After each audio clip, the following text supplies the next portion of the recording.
அனைவருக்கும் வணக்கம்.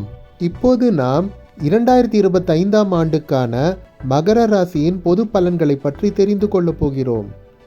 மேலும் 2025ஆம் ஆண்டில் மகர ராசியினர் செய்ய வேண்டிய பரிகாரங்களை பற்றியும் தெரிந்து கொள்ளப் போகிறோம்.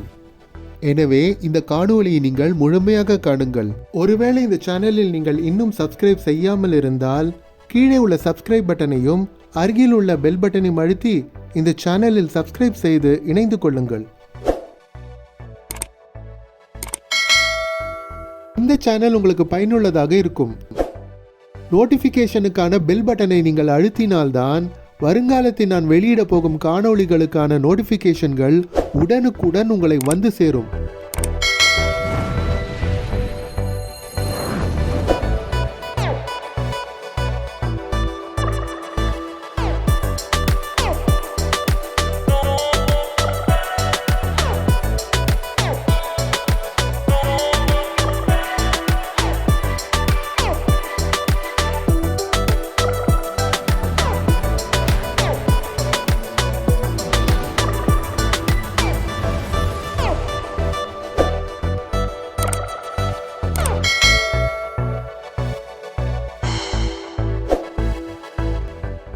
முதலில் ஒன்றை தெளிவுபடுத்த விரும்புகிறேன். இப்போது நான் கூறப்போவது எல்லாமே பொது பலன்கள் மட்டுமே. ஒருவேளை உங்களுடைய தனிப்பட்ட ஜாதகத்தின் முழு பலனையும் துல்லியமாக தெரிந்து கொள்ள விரும்பினால் உங்களுடைய பிறந்த ஜாதகத்தை ஒரு அனுபவம் வாய்ந்த ஜோதிடரிடம் காட்ட வேண்டும். ஏனென்றால் உங்களுடைய தனிப்பட்ட ஜாதகத்தில் உள்ள கிரக அமைப்புகள் மற்றும் தசாபுக்திகளை பொறுத்தே உங்களுடைய வாழ்க்கை அமையும். 25ஆம் ஆண்டை பொறுத்தவரை பொதுவாக பெரும்பான்மையான மகர ராசியினருக்கு நல்ல ஆண்டாகவே அமையும். ஒரு சில மகர ராசியினருக்கு மட்டும் ஜாதகத்தில் கெடுதலான தசாபுக்திகள் நடந்து கொண்டிருக்கும் பட்சத்தில் இந்த ஆண்டு சற்று சிரமம் தருவதாக இருக்கும். 2025ஆம் ஆண்டில் பெரும்பான்மையான மகர ராசியினருக்கு தங்களுடைய சேமிப்பை அதிகரித்து கொள்ள வாய்ப்புகள் அமையும். இந்த வருடத்தில் எந்த அளவிற்கு உங்களுடைய சேமிப்பை அதிகரித்து கொள்ள முடியும் என்பது உங்களுடைய தனிப்பட்ட ஜாதகத்தில் உள்ள கிரக அமைப்புகள் மற்றும் தசாபுக்திகளை பொறுத்தே அமையும்.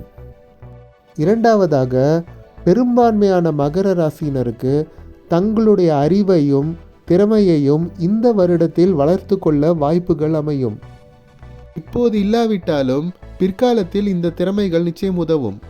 மகர ராசியினரில் யாருடைய ஜாதகத்தில் வெளிநாட்டுக்கு செல்லும் யோகம் இருக்கிறதோ, யாருக்கெல்லாம் வெளிநாட்டுக்கு செல்லும் சாதகமான தசாபுக்தி தற்போது நடந்து கொண்டிருக்கிறதோ அவர்களுக்கு வெளிநாடு செல்லும் வாய்ப்புகள் நிச்சயமாக அமையும். மகர ராசியினரில் யாருக்கெல்லாம் தொழிலுக்கு சாதகமான தசாபுக்தி தற்போது நடந்து கொண்டிருக்கிறதோ அவர்களுக்கு அதிக சம்பளத்துடன் கூடிய புதிய வேலை வாய்ப்பு கிடைக்கலாம் அல்லது பதவி உயர்வு கிடைக்கலாம். யாருக்கெல்லாம் குடும்ப வாழ்க்கைக்கு சாதகமான தசாபுக்தி நடக்கிறதோ அவர்களுக்கு மகிழ்ச்சியான குடும்ப வாழ்க்கை இருக்கும். ஆனால் அதே சமயம் குடும்ப வாழ்க்கைக்கு ஒவ்வாத தசாபுக்தி நடக்கும் பட்சத்தில் அவர்களுடைய குடும்பத்தில் பிரச்சனைகள் ஏற்படும். குடும்ப வாழ்க்கைக்கு ஒவ்வாத தசாபுக்திகள் நடக்கும் பட்சத்தில் உறவினர்கள் மற்றும் நண்பர்கள் வட்டத்தில் விரிசல் ஏற்பட்டிருக்கும். வாழ்க்கை துணையுடன் பிரச்சனைகள் ஏற்பட்டிருக்கும். ஒரு சிலருக்கு பிரிவும் ஏற்பட்டிருக்கும். அப்படிப்பட்டவர்கள் இந்த வருடம் முழுவதுமே கவனமாக இருக்க வேண்டும். அப்படிப்பட்டவர்கள் முதலில் விநாயகரை வழிபட்டு முருகனையும் ஆஞ்சநேயரும் மனதார வழிபட வேண்டும். இதை தொடர்ந்து செய்ய வேண்டும். உங்களுக்கு நேரம் கிடைத்தால் முதலில் விநாயகர் அகவல் படித்துவிட்டு அனுமான் சாலிசா மற்றும் கந்தசஷ்டி கவசம் படிப்பது மிகவும் நல்லது. யாருக்கெல்லாம் பிறந்த ஜாதகத்தில் குழந்தை பாக்கியம் இருந்து தற்போது குழந்தை பிறப்பதற்கான தசாபுக்திகள் நடக்கிறதோ அவர்களுக்கு இந்த வருடத்தில் நிச்சயமாக குழந்தை பாக்கியம் உண்டு.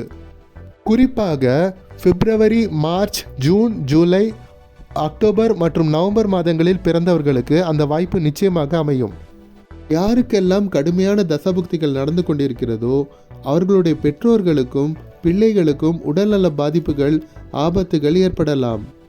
இது அனைவருக்கும் ஏற்படாது, ஒரு சிலருக்கு மட்டுமே நடக்கும். அப்படிப்பட்டவர்கள் மனதார சிவனை வழிபடுங்கள்.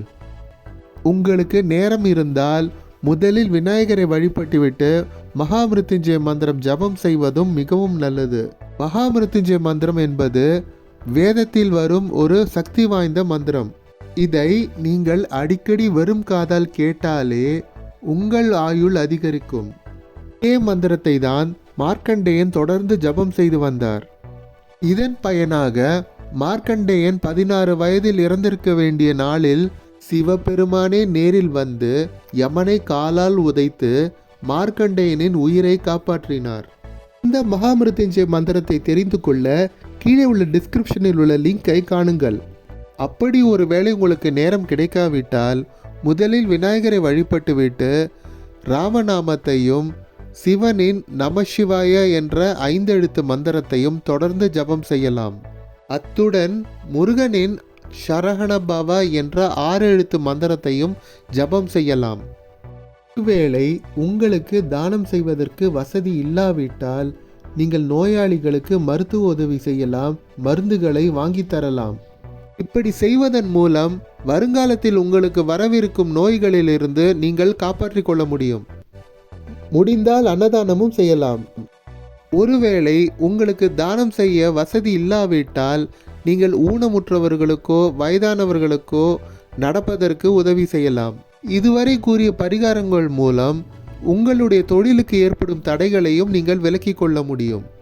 2025ஆம் ஆண்டில் ஆகஸ்ட் மற்றும் செப்டம்பர் மாதங்களில் ஒரு புதிய போர் அல்லது மிகப்பெரிய கலவரம் போன்ற வன்முறை வெறியாட்டங்கள் ஏற்படுவதற்கான வாய்ப்புகள் நிச்சயம் உண்டு.